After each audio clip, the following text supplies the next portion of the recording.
Bismillahirrahmanirrahim. Assalamualaikum warahmatullahi wabarakatuh. Bagaimana anak-anakku semuanya yang ada di rumah, kabarnya? Mudah-mudahan dalam keadaan sehat walafiat ya. Baiklah, pada hari ini adalah hari yang kedua dalam pelaksanaan matsama, masa ta'aruf siswa madrasah. Sebelum kita mulai materi yang ketiga, yaitu tentang struktur organisasi, marilah sama-sama kita baca suratul Fatihah dengan harapan apa yang nanti Bapak sampaikan kepada kalian semua dapat bermanfaat. Ala hadhihi niyyah wa likulli niyatin shalihah wa ila hadratin nabi al-Fatihah.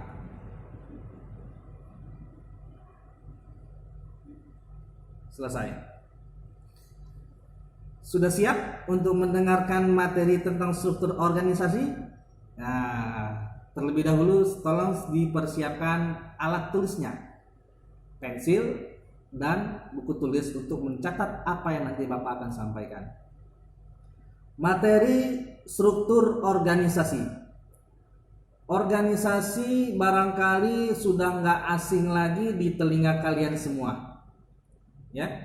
Organisasi ini merupakan perkumpulan dua orang atau lebih yang memiliki tujuan yang sama. Ingat, organisasi ini adalah merupakan perkumpulan dua orang atau lebih. Nah, lebihnya ini nggak terbatas. Entah itu 10, 20, 40 dan seterusnya. Dengan syarat memiliki tujuan yang sama, satu tujuan, ya, itu merupakan bagian dari pengertian organisasi. Nah, organisasi ini ada organisasi formal dan informal. Yang formal contohnya negara. Negara ini memiliki organisasi yang dikepalai oleh presiden. Yang paling tinggi presiden, gubernur, wali kota, kecamatan, kelurahan, RW dan RT. Ya. Nah, itu yang formal. Kemudian contoh yang lainnya lagi selain negara, partai. Ya. Partai memiliki ketua, DPP, DPW, DPC, ranting dan seterusnya. Lalu bagaimana contoh organisasi yang informal? Nah, yang informal, organisasi masjid, musola, remaja masjid, nah, dan lain-lain sebagainya yang sifatnya sosial, ada juga tergantung dengan bagiannya. Ya. Ada yang organisasi dalam bidang bisnis, perkantoran, ada yang organisasi di bidang sosial, ACT, contohnya aksi cepat tanggap. Ya. Itu pengertian dari organisasi. Nah, organisasi ini sebagai alat kendaraan, alat kendaraan kita untuk mencapai tujuan yang sama. Ibaratnya dalam sebuah mobil, mobil itu sebagai alat organisasinya, wadahnya, tempatnya, orang-orangnya, ada supir dan ada penumpang. Tujuannya kemana? Pasti semua yang ada di dalam mobil itu tujuannya ingin sama. Mau ke puncak, berarti semuanya berjalan ke puncak. Mau ke Bogor, jalannya ke Bogor bareng-bareng, itu organisasi. Nah, ya, organisasi merupakan perkumpulan dua orang atau lebih yang memiliki tujuan yang sama. Nah, di MTS RPI ini, nah kita masuk nih. Di MTS RPI ini ada organisasi, ya, ada organisasi sekolah yang dikepalai oleh kepala madrasah, kemudian wakil bidang kesiswaan, wakil bidang kurikulum, wali kelas, para guru, kepala lab, komputer, perpustakaan, kemudian siswa-siswi, komite. Nah, itu contoh daripada struktur organisasi. Kemudian ada lagi organisasi siswa intrasekolah, nih, yang disebut dengan OSIS. OSIS ini, ya, yang umum ada di sekolah-sekolah termasuk sekolah MTS RPI.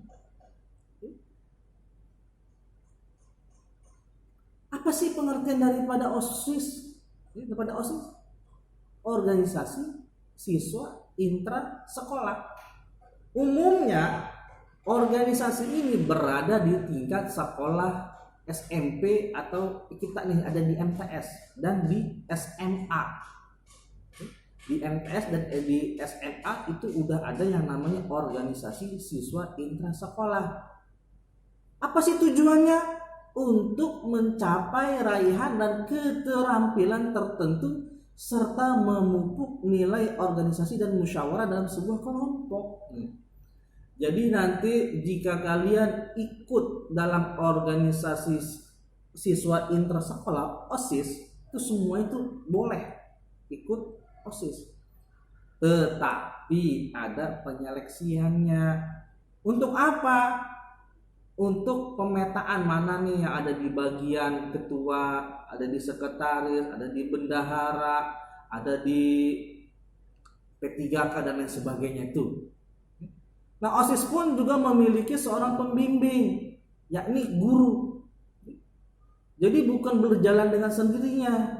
Ada guru yang sebagai pembimbing kalian, sebagai curhatan kalian bagaimana caranya untuk mengatasi sebuah masalah yang ada di organisasi ini. Gitu. Nah, OSIS ini berpotensi memiliki banyak kepentingan.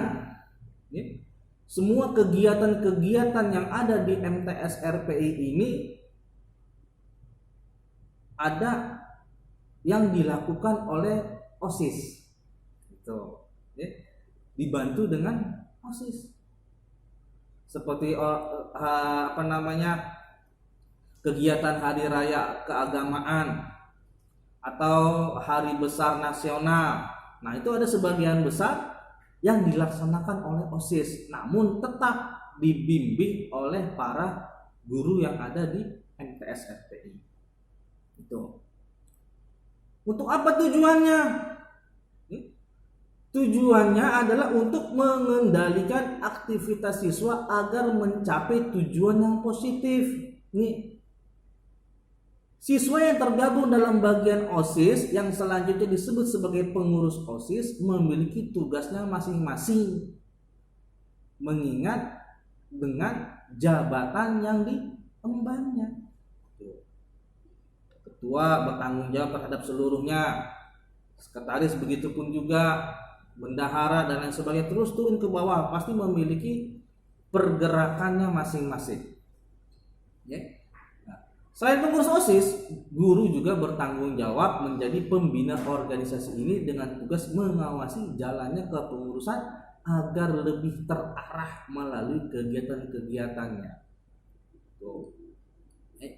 Nanti Bapak akan memperkenalkan para pengurus OSIS yang ada di MTS RPI. Nanti kalian bisa mengetahui orang-orang atau para pengurus OSIS yang ada di MTS RPI mulai dari ketua hingga jajaran bawahannya.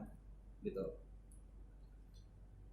Kemudian program OSIS tadi ada dalam bidang keagamaan dan ada juga dalam bidang kesenian, sosial, kenegaraan. Nah, nih.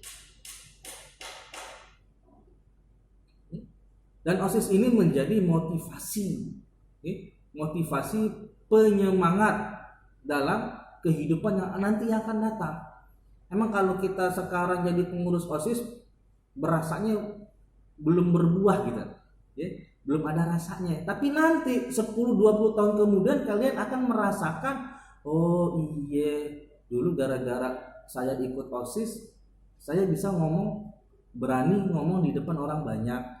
Oh, gara-gara dulu pernah ikut OSIS, jadi bisa menyelesaikan permasalahan yang ada nih, gitu ya. Manfaatnya banyak pengalaman-pengalaman yang nanti jika kalian ikut dalam organisasi OSIS ini. Capek, memang capek. Belajar pun juga capek. Kalau kita nggak ikut dalam suatu organisasi baik di sekolah maupun di luar sekolah, barangkali hidup kita ini nggak ada variasinya. Kita nggak bakalan bisa menghadapi masalah-masalah di luar sana.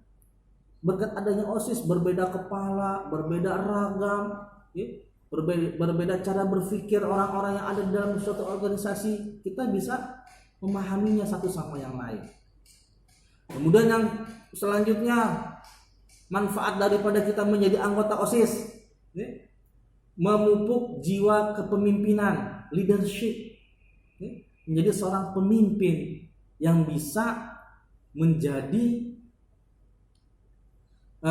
memimpin dirinya sendiri, minimal paling tidak memimpin orang-orang yang ada di belakang kita.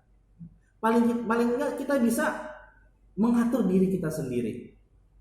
Kemudian memiliki kemampuan manajemen waktu, disiplin, dan merasakan dampaknya melalui program kerja. Enak kok jadi OSIS. Jadi OSIS itu nikmat. Banyak pengalaman yang nanti akan kamu rasakan. Baiklah, jangan kemana-mana.